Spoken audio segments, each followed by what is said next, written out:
A humanidade vem perdendo um pouco essa coisa de identificar a própria identidade, de identificar a sua colocação, o seu papel, a sua missão de vida, e isso tem trazido uma série de transtornos e problemas emocionais aí. Então, a gente escolheu o tema aí, né? E a nossa chamada é Descubra-se, afinal, quem você é. E quando a gente estava escolhendo, nós íamos colocar, afinal, quem é você? Mas se a gente mudar o verbo de lugar, dá uma conotação diferente já, né? Para aquilo que a gente quer trazer aqui hoje. Porque quando eu pergunto, quem é você? Você vai dizer, eu sou fulano de tal, né?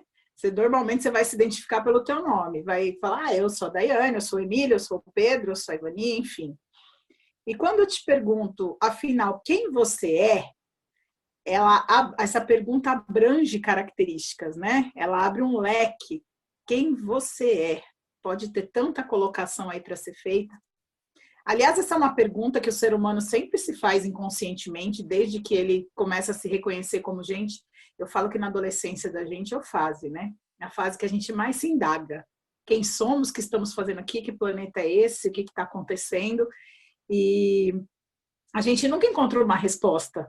Porque se eu pergunto quem você é, eu sou a Daiane, eu sou a psicóloga, eu sou mãe, eu vou dar um monte de respostas que estão mais ligadas a papéis que eu exerço do que quem eu realmente sou, né? Se a gente voltar para a Bíblia, Deus se coloca como eu sou. Quem é Deus? Eu sou. Até Deus, né, dá uma resposta extremamente abrangente, extremamente subjetiva. Eu sou. Que eu sou basta. Eu sou, né? E nós muitas vezes ficamos com esse questionamento interno de quem somos nós, não encontramos respostas, não criamos base para aquilo que realmente somos, queremos ser, buscamos ser, e vamos levando a vida, né? Sem pensar muito mais sobre isso, sem tentar se aprofundar, abrindo mão muitas vezes da gente se atentar para algo que deveríamos nos atentar, né? A gente passa a maior parte do tempo atento ao externo, às pessoas, aos outros, e muito pouco tempo atento a nós mesmos. Então, a primeira pergunta que eu vou fazer, né, relacionada afinal quem você é que você se questione quais mentiras que te contaram sobre você durante a tua vida, desde a tua infância, e mentiras que contaram a teu respeito que você tomou como verdade, que se tornaram para você verdade, né? Porque a gente desenvolve pensamentos e algumas coisas que a gente ouve, a gente toma como verdade e vai desenvolver o pensamento em cima daquelas verdades que construímos a partir do que o outro disse. Então, a primeira pergunta que a gente tem que se fazer para falar de si mesmo é essa, né? Que mentiras contaram a meu respeito que eu tomei como verdade e que eu tenho vivido como verdade. Esse tema a gente também vai dividir em duas etapas, e a semana que vem o Emílio vai estar falando da parte mais espiritual a respeito disso, mas eu queria usar exemplos aqui. Para usar exemplos, eu vou usar exemplos bíblicos, porque eu acho que todo mundo conhece, então fica um pouquinho mais fácil da gente falar, e os exemplos servem para a gente entender melhor, né?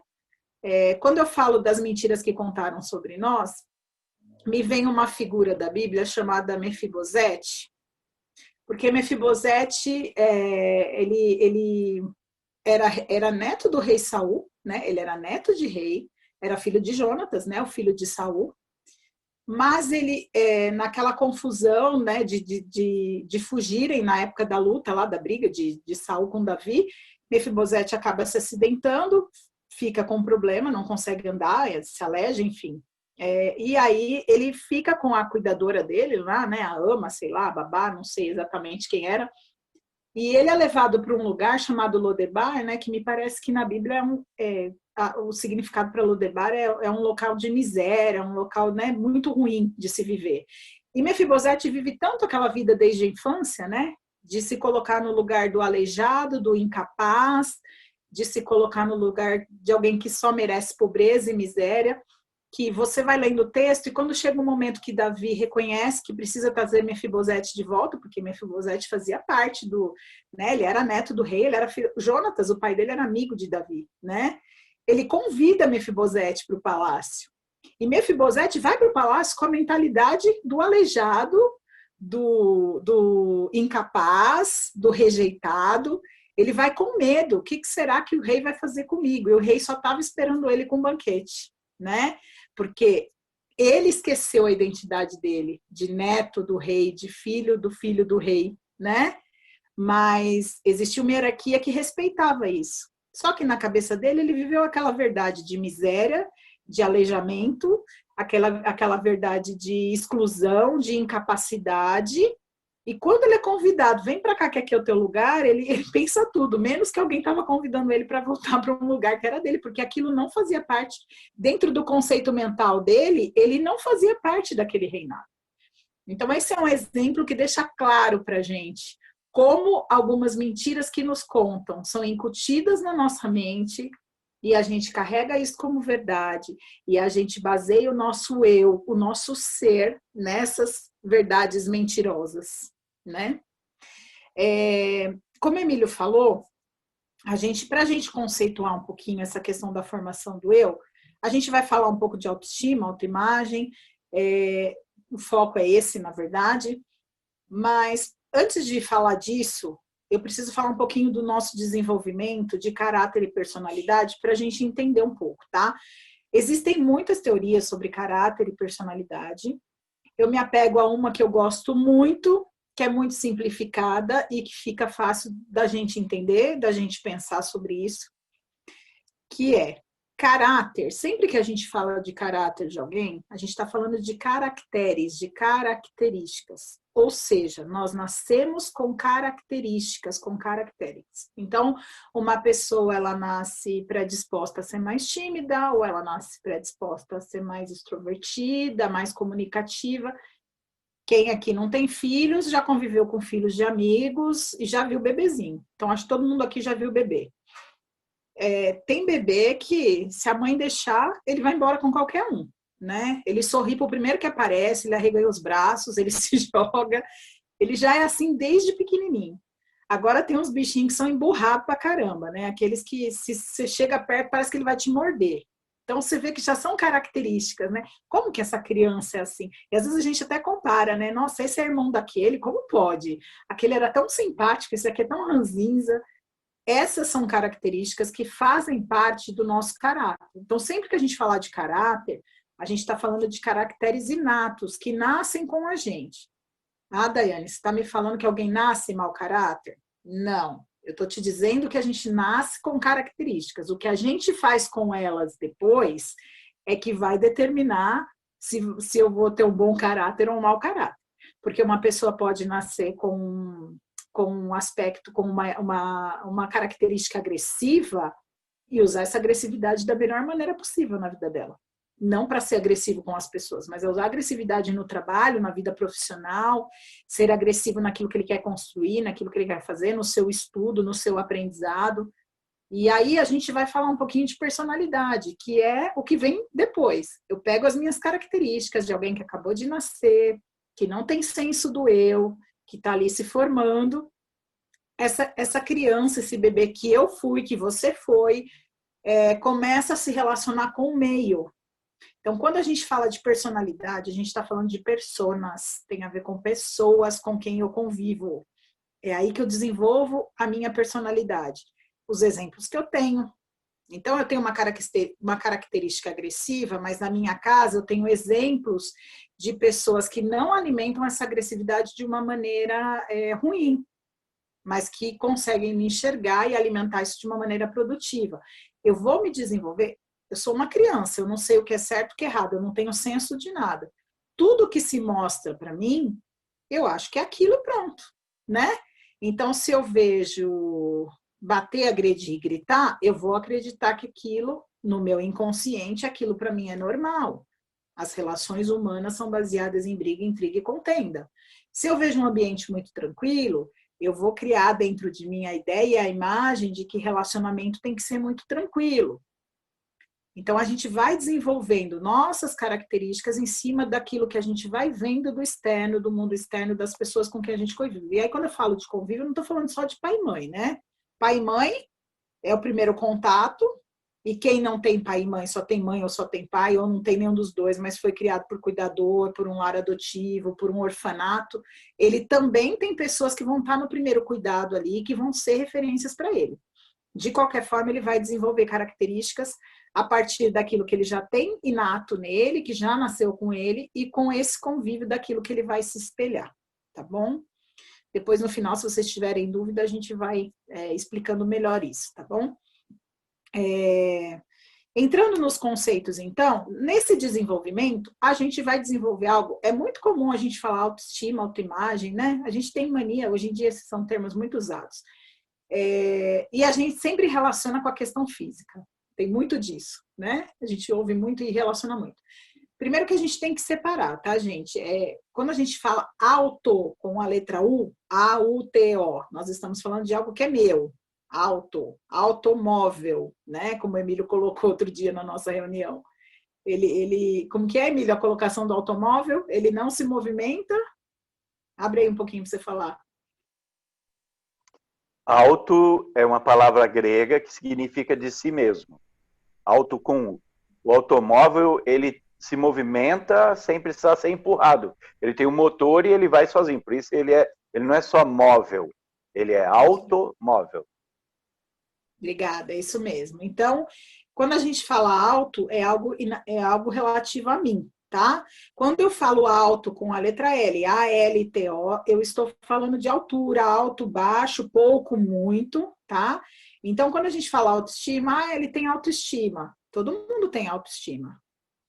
A questão é se ela é baixa ou alta, e aí o alto com L, tá? É bom fazer essa diferenciação já no começo para a gente não fazer confusões aí. Porque são termos bem legais, mas eles são muito parecidos, então confunde um pouquinho, tá? Então, vamos lá, vamos começar pela autoimagem. Quando a gente fala autoimagem, já vem aquela ideia de espelho, né? Eu me olho no espelho, a imagem que eu tenho de mim. Sim, a autoimagem, ela tem a ver com aquilo, com a maneira como eu me vejo, mas não tem a ver só com o físico, tá? Então, o que é autoimagem? É a parte descritiva do conhecimento que eu tenho sobre mim, né? O conhecimento que eu tenho, a maneira como eu me vejo, a maneira como eu me enxergo como indivíduo, tá? Então, ele física e psicologicamente, emocionalmente, a pessoa faz uma descrição de si, né? Para ela mesma, tá? A respeito das suas características, de como ela, de quem ela é ou quem ela pensa que é. Porque ela pensa que é. Porque aquilo que eu falei da gente estar no convívio desenvolvendo o nosso senso de eu, muitas vezes a gente pensa que é aquilo que as pessoas disseram. E por isso que eu falei das mentirinhas que contaram pra gente lá no começo, né? Que depois a gente vai detalhar melhor essa questão das mentiras. Então, quando a gente fala aí, a gente está falando de traços. Em geral, quando está falando de autoimagem, é descrição de traços físicos e de traços emocionais, psíquicos, das nossas qualidades, das nossas imperfeições, das nossas limitações, das nossas possibilidades, das nossas forças e das nossas fraquezas. Isso tudo entra na questão da autoimagem, tá? Por que usa-se muito falar da aparência quando se fala de autoimagem? Porque existem coisas internas, né? A maneira como a gente se vê ou pensa que a gente acaba externando. Você pode ver que uma pessoa descontente é transparente no visual, na aparência dela, que ela está descontente. Nós temos até expressões faciais que demonstram isso, né? A Bíblia fala, né, que lá em Provérbios, acho que fala, né, que o coração alegre formoseia o rosto, né? O coração triste, cansado. E assim, e lá também fala, né? Que assim como a gente se imagina, a gente é. É bem isso. Então, que fique claro que a autoimagem, ela é algo que está ligado ao visual no sentido da gente se ver, como a gente se vê e como a gente se enxerga. Mas não se limita às questões só físicas, tá? Nosso primeiro contato sempre com os outros, inclusive na nossa infância, ele é muito visual, né? Se eu não conheço você, eu te encontro, o meu primeiro contato com você é visual. E aí, pelo visual, às vezes a gente já define, né? A gente já tira algumas características da pessoa. Porque você olha, pelo visual, você sabe se a pessoa é ousada, se ela é mais discreta, se ela é mais conservadora, ou se ela é mais criativa, pelo modo como ela se veste, como ela se comporta. Então, a gente consegue perceber caracteres pelo visual físico, mas que tem a ver com a nossa personalidade, né? Com aquela ideia toda que eu formei sobre mim e como eu exteriorizo isso, né? Como eu ponho para fora. Então, um exemplo disso, olha, se a gente pegar uma pessoa que lá na primeira infância, a primeira infância, gente, a gente considera do 0 aos 5 anos, mas vamos falar dos 2 aos 5 anos, aos 6 mais ou menos. Os estudos vão abrindo cada vez mais isso. Então, esse período da primeira infância é um período em que eu realmente estou desenvolvendo o senso do eu não tenho noção de quem eu sou, então eu absorvo muito tudo que me é falado. Uma criança que nessa fase ouve, por exemplo, que ela é inteligente, ela ouve muito que ela é inteligente, ela provavelmente vai dar uma ênfase a essa característica dela e vai desenvolver, vai fazer bom uso dessa inteligência na fase adolescente e na fase adulta, né? Se ela ouve que ela é uma idiota, que ela é uma burra, ela provavelmente vai crer que aquilo que estão dizendo dela é real e vai viver uma vida se limitando àquela fala da burrice, ou seja, ela não vai despender a energia dela com isso porque ela é burra. Ela já tem ali fixado uma verdade mentirosa de que ela é burra e ela simplesmente não desenvolve as suas habilidades por conta disso, tá? Isso acontece muito, né? Parece que a gente está falando de algo que talvez até vocês já sabiam, mas assim, parece que é algo bobo, mas a gente tem um mecanismo de defesa mental aí de jogar as coisas para o inconsciente ou para o subconsciente, deixar lá Eu falo que o inconsciente é um baú que a gente tem no cérebro, onde a gente joga sujeira e mete um cadeado e tranca e não quer mexer. E aí chega um momento que as coisas não têm sentido e a gente tem que ir lá nesse inconsciente mexer para conseguir voltar a entender o que está acontecendo com a gente, se conhecer e produzir na vida. E é a hora que a gente abre a caixa e sobe aquele mau cheiro e não é legal, mas é a hora que eu me impacto com aquilo que realmente eu preciso lidar, entender que estava escondido, entender que eu não tinha percebido que tinham coisas ali me amarrando, me acorrentando, né? Porque amarram o nosso psíquico, a gente realmente tem aquelas crenças e a gente só percebe isso com a maturidade, com o tempo e buscando ajuda, né? Ou a gente vai nas relações humanas aí descobrindo que a gente precisa trabalhar algumas coisas na gente e começa, né, a desvendar o inconsciente, vai atrás de um atendimento terapêutico, espiritual, enfim. E a gente começa a ter que mexer nisso. Coisas que não são legais, mas coisas que são muito legais, que vão nos fazer descobrir por que muitas vezes a gente não se desenvolve em determinadas áreas da nossa vida. Que tipo de coisas foram faladas para a gente e a gente desenvolveu um conceito sobre si em cima disso, né? E que amarram a gente até hoje na nossa vida, né? No nosso funcionamento emocional, no nosso funcionamento psíquico, no nosso funcionamento profissional, até no nosso funcionamento espiritual, né? Que tipo de coisas eu ouvi? Existe o eu que Deus criou, existe o eu que as pessoas me contam que Deus criou e que eu acredito naquilo que elas me contam, né? E existe o eu que eu sou, né? Então, a autoimagem, antes da gente pular para a autoestima, tem um termo que fica no meio da autoestima e autoimagem chamado autoconceito. A partir da autoimagem, daquilo que eu vejo, né? Daquilo que eu enxergo em mim, como sendo característica minha, eu construo um conceito ao meu respeito. Só que esse meu conceito, ele não vem só intrínseco das coisas subjetivas, dos meus pensamentos, do que eu acho do meu ego. Ele vem intrínseco do meu convívio social, das interações sociais que eu faço. Então, eu acredito, me vejo, eu me olho, me enxergo de tal maneira, com essa e essa característica física, psicológica, de temperamento, de comportamento. Aí eu escuto o que os outros falam a meu respeito. E aí eu faço um juízo em cima disso, porque o problema não é o que os outros falam, o problema é o juízo que eu faço daquilo que o outro falou de mim, entende? Porque se o Emílio vir aqui falar eu me acho, sei lá, a Daiane me acha esperta. Aí o Emílio veio e falou assim, eu não te acho tão esperta assim não, Daiane. Você não é esperta do jeito que você pensa, não. Eu não vou só escutar o que ele disse, né? Falar, ele não me acha esperto, problema dele, ou algo do tipo, ou fazer. Não, eu vou fazer um juízo em cima do que eu penso, juntando o que eu penso e o que eu ouvi dele, e como eu julgo o que eu ouvi dele. Porque aí eu vou fazer um juízo em cima do Emílio, inclusive, né? Mas quem tá falando? Ele tem moral para falar se eu sou, não, esperto? Eu tô falando uma coisa boa, né? Mas quando falam coisa ruim é que o bicho pega. Né, se ele faz um comentário totalmente oposto àquilo que eu acredito ser, vai bater de frente com um julgamento interno meu. Então, eu tenho uma imagem de mim que bate com as interações sociais, com as pessoas que eu convivo, com minha família, com os meus amigos, aí numa fase mais avançada, e aí eu vou construindo, é como se eu ajustasse, né? O meu eu subjetivo, o meu eu interno, o meu eu inconsciente, subconsciente, com o mundo exterior. Nesse ajuste, existe uma construção de um conceito, entendem? Então, tem a autoimagem, eu concebo uma imagem sobre mim, só voltando para a gente fixar. A partir dessa imagem, eu crio um conceito sobre ela, que está cheio de informação, não só minha, não só das minhas sensações, sentimentos e emoções, mas de coisas externas que batem aqui, e as quais eu julgo em cima dos meus sentimentos.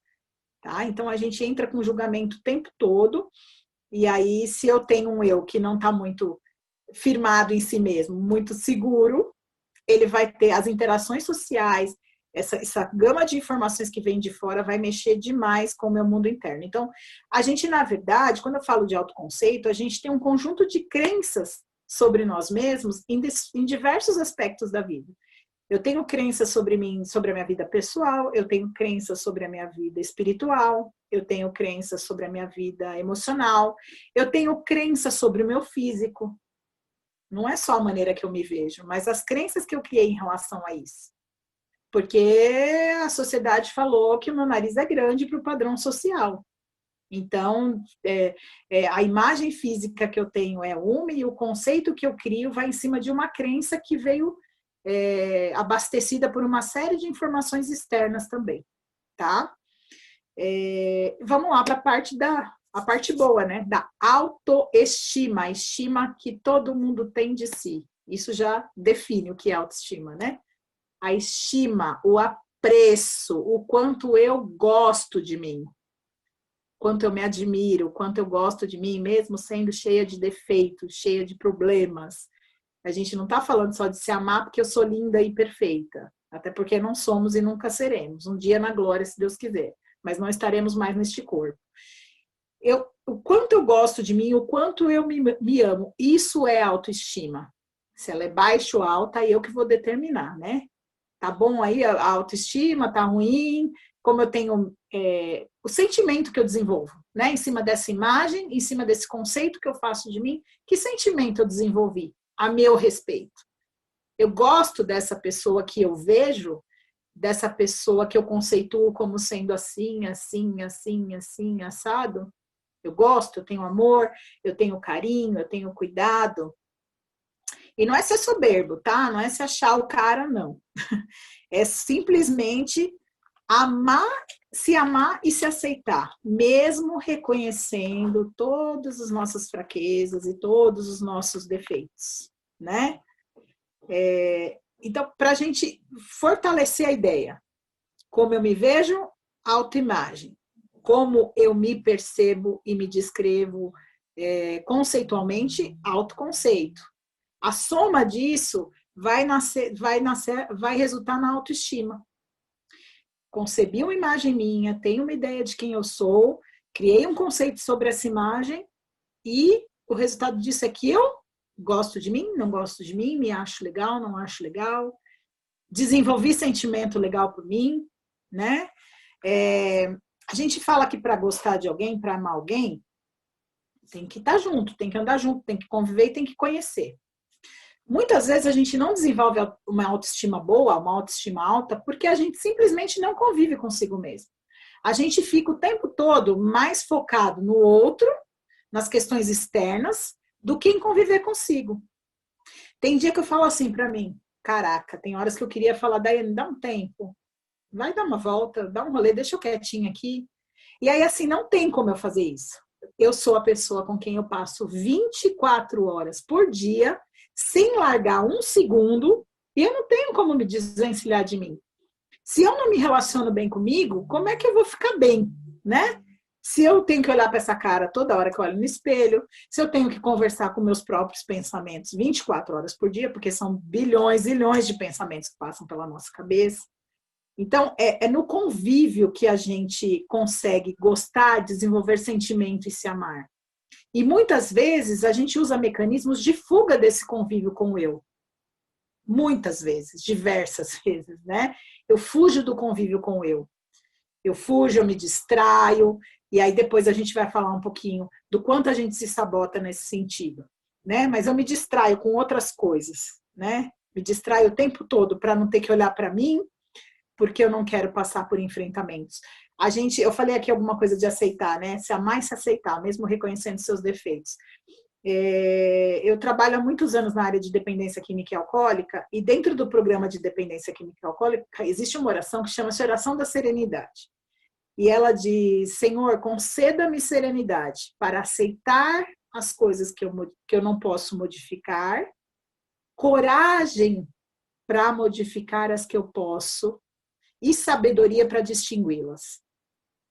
Então, tem coisas que eu posso modificar, que eu vou olhar em mim e que vai depender de mim, essa modificação. De eu quebrar esses padrões, de eu quebrar as crenças, as mentiras que me foram contadas. E de eu olhar para as minhas características e alimentar elas de uma maneira diferente. Outras coisas eu vou ter que aceitar. Porque eu não gosto, por exemplo, de algo na minha aparência, eu tenho que aceitar. Ou fazer algo em prol disso, né? Porque a gente também, o cuidado pessoal, a gente falou da imagem, mas o cuidado pessoal, ele demonstra também o quanto eu gosto de mim. Uma pessoa que não cuida da própria higiene, né? Uma pessoa que não cuida da própria aparência, de alguma forma, que não gosta de se ver bem, ela não está desenvolvendo uma relação de carinho, porque quem a gente ama, a gente cuida. É isso, né? A gente cuida dos nossos filhos, dos nossos amigos, a gente cuida dos nossos bichinhos de estimação, porque a gente gosta, a gente quer ver cheirosinho, quer ver arrumadinho. Então, os mínimos cuidados, né, os cuidados primários aí de higiene, de tudo isso, demonstram, sim, a questão da autoimagem, a questão da autoestima. É uma forma de se manifestar. Mas não é só isso, né? Não é só camuflar. Até as características físicas que eu falei, algumas coisas eu posso não gostar, e lá, meu nariz é grande, eu vou lá, faço uma plástica, minha orelha, sei lá, meu queixo. Mas sabe quanto tempo a gente perde olhando para aquilo que a gente não gosta? E não olha para aquilo que a gente tem de valor? Daquilo que a gente gosta? Se alguém te perguntar qual a parte do teu corpo que você menos gosta, você responde rapidinho. Na hora, na lata. Mas se pergunta qual a parte que você mais gosta, você vai ficar... ai, deixa eu ver, peraí. Normalmente é isso que acontece. Né? Porque a gente dá sempre ênfase para aquilo que a gente não gosta. Tanto no físico, quanto muitas vezes nas nossas características de comportamento, emocionais, de relacionamento e tudo mais, né? A maneira como eu penso que eu sou, como eu me julgo, na verdade, ela determina muito das minhas ações. Se eu me julgar um perdedor, se eu tenho isso no meu inconsciente, ou até no subconsciente, que já está ali próximo do meu alcance de estar consciente, de eu saber disso, e alguns já até sabem, né? Mas não mudam o padrão. Se eu ponho na minha cabeça que eu sou um perdedor, porque numa situação da vida eu passei por um processo no trabalho ou na família que eu tive uma perda e que foi irreparável, ou que eu trago uma culpa em relação a essa perda, e eu ponho na minha cabeça que eu sou perdedor, eu vou agir em cima dessa atitude de perdedor. Minha atitude, e tudo que eu for fazer está embasado nesse conceito que eu criei de mim como perdedor. Eu vou me comportar de uma maneira que um perdedor se comporta, e não que um vencedor se comporta. E eu não estou falando de ficar se falando palavrinha de autoajuda, tá, gente? Assim, então agora é lindo, né? A gente usa até a Bíblia, né? Somos mais do que vencedores por Cristo Jesus. É tão lindo falar isso. E aí eu não consigo ver vitória em tudo e me frustro, né? A gente muitas vezes quer falar, usar de linguagem, de motivação. Não é só uma linguagem, é um comportamento, é um pensamento e um comportamento que tem que ser instaurado, né? Então, é muito importante que a gente desenvolva essa capacidade de olhar para si, de se respeitar, de confiar e gostar de si mesmo. Isso é ter autoestima, né? Isso é ter autoestima, é ter o conceito daquilo que é o sentimento que eu posso escolher ter por mim, que eu posso trabalhar em relação a mim. A gente vai construindo essa concepção, né, esse conceito, essa interpretação da gente mesmo ao longo do nosso desenvolvimento, como eu falei, né? E às vezes a gente chega na fase madurinha, como nós aqui que já estamos mais madurinhos, gente, ainda tão melindrados com isso. E não é vergonha, tá? É porque simplesmente a gente não tratou e não trabalhou isso. E aí a gente se acha, né, que a gente está maduro, que agora a gente já se desenvolveu, já está numa fase adulta, e que a gente já sabe lidar com as coisas, e que não, eu tenho uma autoestima, ó, da hora. Eu tenho meus defeitos, mas olha, eu tô legal. Mas aí vem qualquer comentário de fora, qualquer opinião alheia, e a autoestima, puf, na hora, despenca. E aí a gente vê que não está tão embasado assim, né? O conceito que a gente está desenvolvendo a respeito de si mesmo. E eu acho que semana que vem, quando o Emílio falar disso, vai ter uma base muito mais profunda em relação, né, à nossa imagem, de onde, se a gente tem uma crença efetiva em Deus, uma crença efetiva naquilo que, no Evangelho de Jesus, né? De onde nós viemos, da formação, da nossa imagem, de tudo isso, das características que Deus nos deu para serem exploradas, né? Que a gente agora há pouco estava aqui conversando de Adão e Eva, que jogaram um pouquinho fora as características dele, e nós no lugar deles faríamos a mesma coisa. Eu xinguei a Eva, mas eu sei que eu faria a mesma besteira que ela. Então, a gente jogou muita coisa boa, né? Tem dia que eu vou orar e eu falo assim, ai Deus, eu sou tão... Né? Ontem eu estava ouvindo o pastor Hernandes lá na IBC, e ele falando, né, assim, na Bíblia fala que o melhorzinho de nós, ou seja, o menos piorzinho, Deus olha como trapo de imundícia. Então, imagina o pior. E aí, às vezes, eu chego para Deus e falo, eu sou tão trapo, né? Trapo do trapo do trapo do trapo. E aí, mas ao mesmo tempo, eu oro e falo, Deus, mas eu não posso, eu tenho que orar assim para reconhecer, né, que eu não sou nada diante do Senhor, mas ao mesmo tempo eu preciso lembrar que o Senhor me criou perfeita. Não me criou para ser o trapo da imundícia. Eu não posso acreditar nessa verdade mentirosa, né? Que o diabo coloca, porque por um lado eu tenho que me colocar assim para me humilhar diante de Deus, da grandeza dele, mas por outro eu tenho que lembrar, né? Quem sou eu, de onde eu venho, que eu fui projetada, que eu fui sonhada. Tudo isso alimenta muito essa questão nossa emocional também, né? A nossa vida tem um outro sentido, graças à nossa fé, né? Aquilo que a gente desenvolve. Mas voltando para o meu tema, que é essa parte do Emílio, a gente está falando de construir, né? Se construir a partir do outro. E aí você vai falar assim, ah, mas minha família, alguém pode dizer, né? Não estou falando que é o caso, mas alguém pode dizer. Ah, mas na minha família não tem nenhum bom exemplo. Putz, se eu for olhar ali, tô lascado. Então só aprendi coisa ruim porque não tinha nenhum bom exemplo. Aí eu vou te dizer assim, será que não é hora de você ser o bom exemplo? Porque a gente não escolhe mesmo.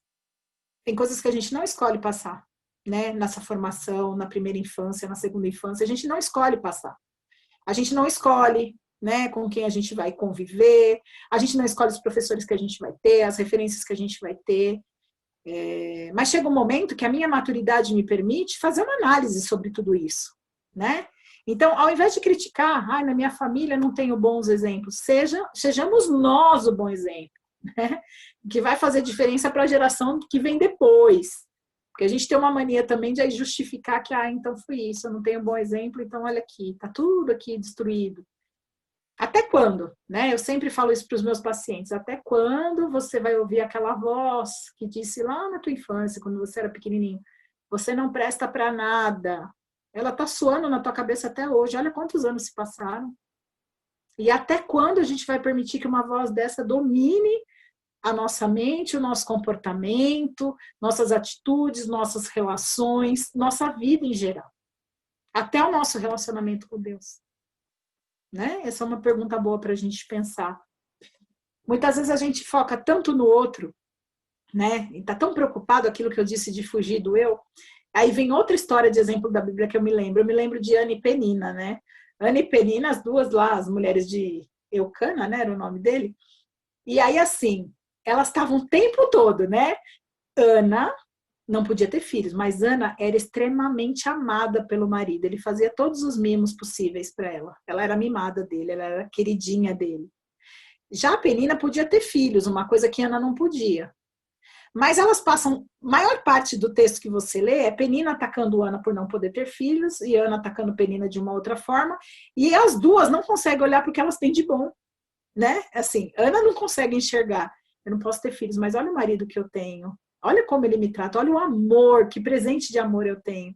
E Penina, ela tá tão fixada em Ana que ela não percebe a bênção que ela tem de ter um ventre funcional, de ter filhos, né?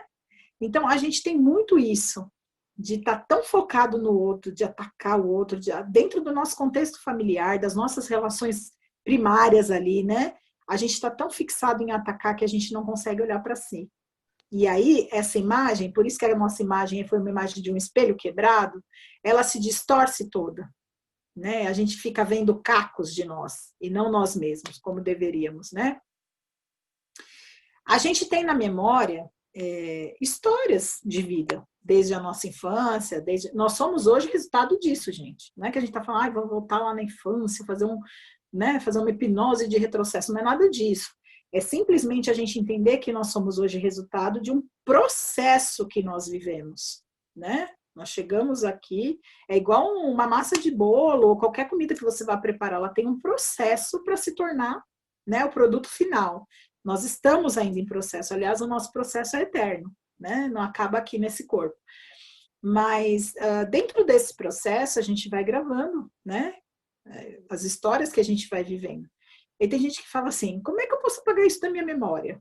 Gente, memória não anula arquivos, tá? Deixa eu contar isso para você, não anula. Que pode acontecer às vezes, mas eu não tenho lembranças.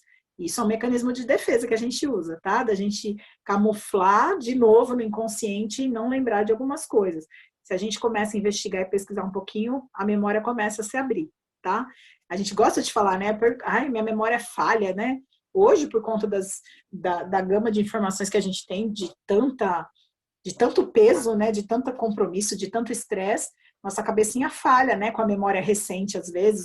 Nossa, acabei de falar um negócio, me pediram uma coisa, eu já esqueci.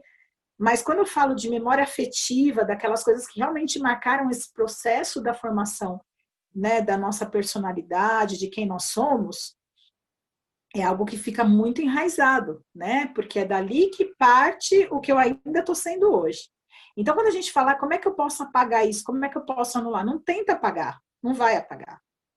O que a gente vai fazer é reeditar, é reciclar essa memória, né? O que é reeditar? É eu enxertar novas experiências, é eu dirigir agora a história da minha vida de uma outra maneira, né? Eu ser o protagonista da minha vida agora, né? Mesmo com aquela lembrança, com aquela memória, eu consegui renovar a minha mente, né? Eu consegui não apagar meus medos e meus traumas, mas eu consegui ressignificá-los. Por que eu tenho medo? É por causa daquela situação, daquele trauma? Esse medo tem realmente significado? Ou eu posso trabalhar em cima disso e dar um outro significado para aquilo que eu estou vivendo, sem sentir esse medo efetivo, né? Então, a gente nunca vai apagar. Por isso que a gente até fala, né? Quem perdoa, esquece é só Deus. A gente perdoa, mas esquecer é um pouquinho mais difícil, porque a história está ali. A questão não é olhar para aquilo o perdão, eu olho para aquilo, mas eu não sinto mais nada em relação àquilo, né? Isso que é perdoar. Não é para olhar para aquilo e não lembrar mais. Eu lembro, mas aquilo não me causa mais o mesmo efeito que causava antes, quando eu perdoo, quando eu trabalho isso dentro de mim, né? Essa é a questão da gente reeditar e da gente perdoar. Então, que a gente pegue aí cada crise que a gente passou, cada trauma, né? Cada momento de dificuldade, que a gente pegue para renovar a esperança, né? Renovar a esperança de que eu posso dar um significado diferente, de que eu posso fazer aquilo ser diferente, de que eu posso focar em coisas melhores, de que eu posso quebrar padrões de comportamentos que foram instaurados para mim como meus e não são meus, e eu posso criar novos comportamentos, né? Que cada frustração gere em nós novas ideias, né? Para lidar com elas, e não mais melindres.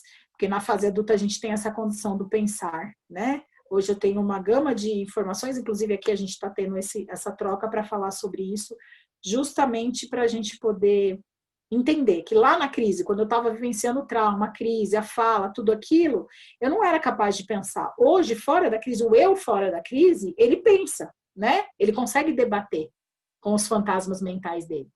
Hoje eu consigo debater com os fantasmas mentais, os fantasmas que me colocaram na minha infância, na minha adolescência, porque eu estou vivendo um outro momento, eu não estou dentro daquele momento mais e nem com aquela imaturidade. Eu tenho outros conhecimentos e hoje minha mente abrange outros campos. Quando a gente fala de padrões mentais e comportamentais, a gente às vezes desenvolve sabotadores, que é o que eu falei lá atrás, que falei para vocês que ia bater um pouquinho em cima, tentar ser rápida para a gente não perder muito tempo, porque eu quero abrir para perguntas para vocês. Mas existem alguns sabotadores aí, né? Para que a gente não manifeste o nosso eu ou deixe algumas coisas inconscientes. Esses sabotadores são esses padrões que trabalham contra, né? São obstáculos que a gente coloca, que a gente cria, empecilhos, conscientes ou inconscientes, né? Que a gente toma como verdade e acaba impedindo a gente. Então, alguns sabotadores aí, vamos lá, vamos ver com que vocês se identificam. Primeiro, crítica. Já viu a pessoa crítica? Aquela que só se critica? Só se critica e só se critica por mal, né? Ela não consegue nunca ver, nada tá bom para ela. Nunca vai alcançar nada porque nada tá bom. Nada satisfaz. Tudo gira em torno de crítica. A crítica, ter um aspecto crítico a esse extremo é um sabotador, né? Você não produz, você se angustia, você se gera ansiedade e vive ali. Nada vai estar bom nunca, não alcança nada. Outro sabotador é o sabotador insistente. Gente, o insistente é aquele cara que aquele cara, aquela mulher que é mania do perfeitinho, sabe? Assim, ele quer bater até a coisa dar certo, tá vendo que o negócio não vai, mas ele insiste porque ele simplesmente não admite erros. E aí, como é que a gente, ser humano, cheio de defeito, e a gente, né, diz o ditado que a gente só aprende com os erros, mas isso não é só um ditado, né? A gente aprende com os erros mesmo, ou do outro ou o meu, eu sempre aprendo com os erros. É ali que a gente vê o que é certo e o que é errado, né? Então, a pessoa que não admite erros, ela vive numa insistência que ela se desgasta, que ela persiste numa perfeição que ela não vai encontrar também. Se sabota o tempo todo com essa insistência. Outro sabotador. Esse daí eu já sofri bastante. Estou aprendendo. Deus está me ensinando. Prestativo. Sabe aquele que é amigo, o amigão, que está sempre preocupado com o problema dos outros, com as coisas dos outros, menos com as dele? Né? A gente usa muito esse sabotador às vezes. A gente se torna prestativo, mas o problema não é ser prestativo, o problema é priorizar os outros. Só priorizar os outros e não se prioriza. Como é que eu desenvolvo uma imagem sobre mim, um conceito sobre mim? Como é que eu tenho uma autoestima legal, elevada, se eu simplesmente não me priorizo? E aí não estou falando de ser egocêntrico, de ser egoísta, de centralização em você. Estou falando de também entender que tem coisas que são importantes para você. Que priorizar os outros, às vezes, vai te fazer dizer sim, querendo dizer não. E você não vai se impedir de dizer esses não, por conta de estar sempre priorizando o outro. Existe um sabotador que é o hiperrealizador. O hiperrealizador é aquele cara pau para toda obra, trabalhador, então se resume ali, né? Ele é um viciado em resultado, viciado em trabalho. É trabalho, realização, como se aquilo o preenchesse. Só que esse trabalho, realização é mecânico, né? Ele simplesmente tira o lado emocional. Não dá um sentido emocional para aquilo que ele faz, para os comportamentos dele. Tudo gira em torno em execução e realização. Trabalho, resultado. E aí é uma máquina, né? É uma máquina hiperprodutiva, mas que só produz. Que não traz nenhum tipo de retorno de reforço emocional ou de motivação e significado para aquilo que ele produz. Esse outro sabotador, aqui não tem ninguém, não. É a vítima. Conhece? Aquele que gosta de chamar atenção. Porque é isso, tá, gente? O vitimismo, ele é um problema. Muitas vezes a gente entra nessa vibe de ser vítima, em muitas situações. O vitimista, ele tem as emoções extremamente exageradas, né? Extremamente exacerbadas. Ele está sempre... ele exige demais dos outros, né? Porque ele está sempre se colocando naquele papel do coitado, E ele tem uma eterna mania de justificar tudo. Tudo que ele faz tem um porquê. Ele não consegue reconhecer esse comportamento meu não foi legal, eu errei, eu preciso mudar. Não, ele justifica o tempo todo, ele dá desculpa para tudo que ele faz, que ele deixa de fazer, né? Diante de tudo isso que a gente falou, eu gostaria de fazer umas perguntinhas para vocês pensarem aí, e daqui a pouco a gente até bater um papo. Quem você diz ser? Hoje, se alguém te perguntar, quem você diz ser? A autoimagem, ela projeta o que realmente você quer ser. Tá? Então, pense um pouquinho aí, quem você diz ser? Você se acha bom bastante? Essa é uma outra pergunta para a gente refletir hoje. Existe uma questão aí nessa pergunta existe uma questão muito intrínseca, que é a questão da insegurança, né? Às vezes a gente é muito inseguro para se posicionar. A gente não pode ser bom em tudo, mas a gente é bom em algo, né?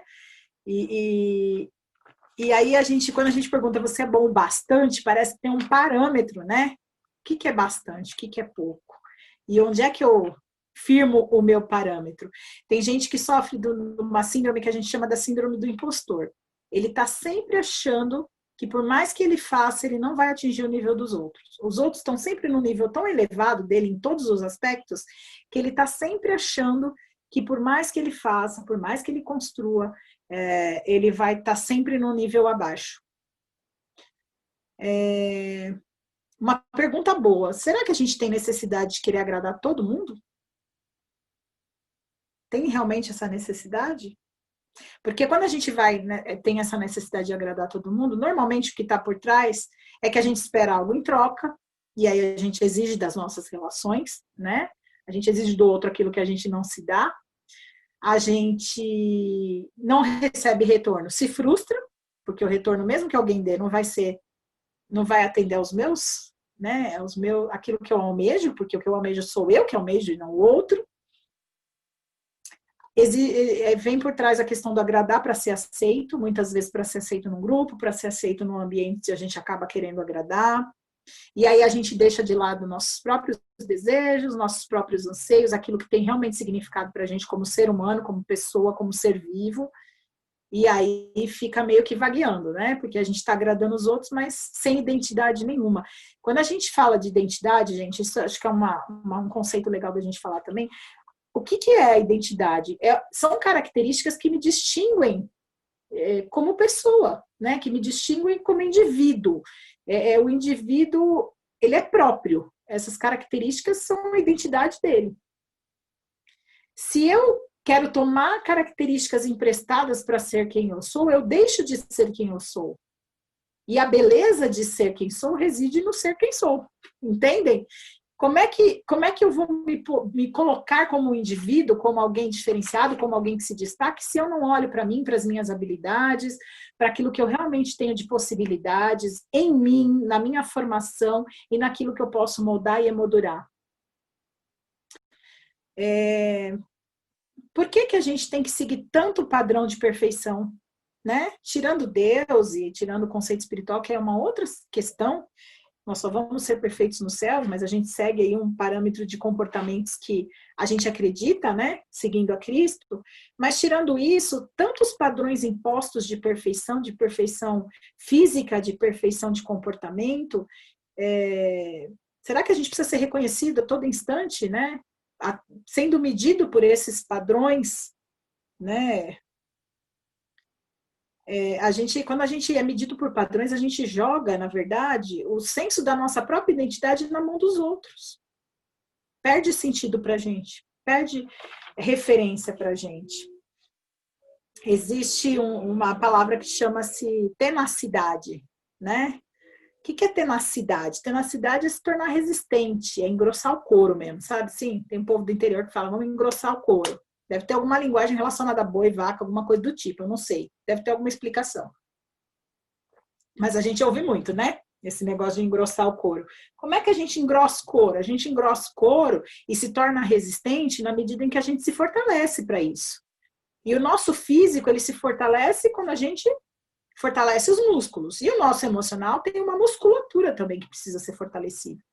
E aí, às vezes, a gente fica nos melindres, não quer passar pelos processos, não quer olhar para si, entra nos sabotadores, ou é o vitimista, ou é o insistente, o perfeitinho, e não se permite que o couro seja tratado, né? O couro emocional, para que a gente crie resistência.